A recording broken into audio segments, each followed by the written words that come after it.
So in this video I'll show you how to do a watercolour painting in just 2 colours. Now looking at the reference picture here, you can see this is quite a simple scene.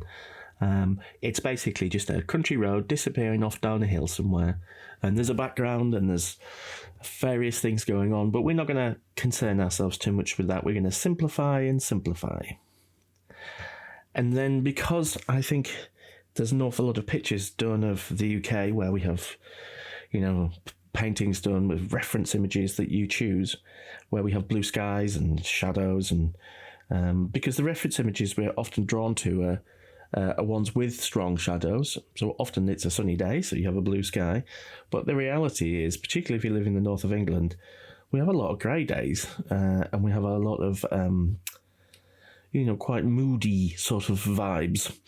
So I thought I'd do something just with this lovely, simple grey and green palette. So if you'd like to win this little drawing and have it hanging on your wall at home, then stick to the end and I'll tell you how you can do that. So when it comes to sketching these sort of scenes, there's not really a lot to it. I mean, I would start off by creating some kind of zones, so we have, I guess in this one, 3 main zones. We have the grass verge on the left and then the grass verge on the right. And I say 3 because the grass verge on the right really is split into 2 parts. There's a sort of foreground lump and then it sort of disappears around the corner, and then there's a bit at the back. Now the sky and the road areas are effectively sort of negative space. So when it comes to defining those areas in the sketch, it's a case of sort of putting in those silhouettes, those sort of outside shapes, and then going in and saying, well, what do you want to sketch within those shapes? Well, for me, it's all about texture here. So I want to be doing some big and bold texture in the foreground. And then as we get further down towards the back of the picture, the texture is going to be just there to sort of suggest slope and, a little bit of form. And the eye, really, the brain will fill in the rest. You're effectively creating a sort of shorthand, a visual shorthand, and then hopefully the eye will do the rest. The other strong element really in this sketch is the fences. So I wanted to make sure that I put in that fence and the structure of the electrical, pylon there as well. I think often when you have a scene like this, which is really quite simple, really, often that little bit of street furniture, those elements, whether it's a stone wall or a fence or something like that, really do help tell the story. So here you can see I've got this undersea green, which is the lovely Daniel Smith colour. It's quite a dark green. And then what I'm doing is I'm making my own grey by mixing Van Dyke Brown and a little bit of French ultramarine.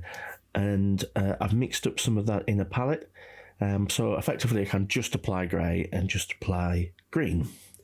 But you do understand you could actually use, a lot of colours here to, for a 2-colour thing. You could use a pink and a bright turquoise, or you could use blue and green. But the reason why I've chosen these 2 colours is because really there's some sympathy in terms of the sky and the road colour. There's grey element in that, and I wanted to capture that slightly dour feel.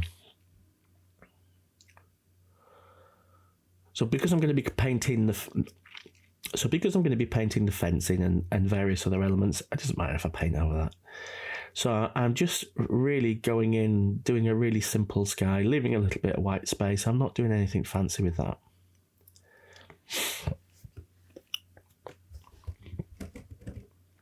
And then with these, fast painting exercises, sometimes it's nice not to hair dry that and do a crisp line between the green and the brown. Sometimes it's nice just to go in and paint it in. And yes, if you get a little bit of bleed through, if it blends together, it doesn't really matter. What you're wanting here is a little bit of watercolour doing what watercolour does, move around, bleed around and kind of mix and, merge together. You could actually leave it there. I mean, that is quite sweet, really. Now what I'm doing is I'm going to go and just apply a tiny bit of grey just into that road there, and you get a slight sort of feel of a wet road, don't you? You know, the way that the green reflects in it somehow. So this is, as I said before, this is a really fast, simple application of paint. I'm just going to pull out a tiny bit of, I thought I was going to do that. Pull out a tiny little bit of that pigment because it's pooled a little bit there in the sky. And because the foreground, as I said before, you always get more contrast in the foreground, so it's going to be, you know, darker, and as things get further away, they tend to get lighter. And because effectively I'm going to be probably putting another layer on here, but what I want to do is try and pull the bits that are closest to the viewer, you know, towards the viewer. So now you can see after that's dried. Now I think this sat on a radiator for half an hour while I was doing something else. You can see how putting that really bright stuff in the foreground, the darker pigment, it actually looks a lot more subtle here. And also the stuff that you put on the tree in the background has really blurred out quite a lot. So now it's a case of sort of reinstating a little bit of that. So I'm going to start with a few spatters in the foreground, dot out the bits I don't need. And that's going to give you a little bit of super fast free texture there. And this is what this picture's all about, really. It's about speed. It's about how quickly you can just put down the paint and let it have some energy to it. And then I'm going to go in and reinstate that tree that's down the hill a little bit. Instead of, now I should have probably painted these fences in a darker grey, because I think this black is too black. So one of the last little touches that I'm doing here is I'm just adding in a little bit more contrast in the foreground. I just want a few more spots on the road. But as I've spattered it in, what it's effectively done is created these what look like sort of lines in the road. And I'm not a huge fan of those, so I'm going to just use the tissue and pull them out, add a few more spots in. And then because I still want the road to read as a flat space, as a flat road, I'm going to go in and just put a couple of additional marks in. So I'm dragging some of those dots sideways, and that's going to give me a little bit of detail in the middle of the road. And then really, we're not far off. So there we can see the final drawing, and I think it's worked really well. It's very simple. It's a very, very fast technique. Now, I did 2 drawings in one day, and you've probably seen already there's another video. And I did both of these in probably about half an hour, and maybe 40 minutes with drying them and things. But if you're working on 2 pictures at once, it's good because you can put one down, let it dry on a radiator, and do another one. And then, so often I would recommend doing a couple of these really fast studies where you're doing really loose line work and putting loose washes on. Do 2 or 3 at the same time. It's really fun.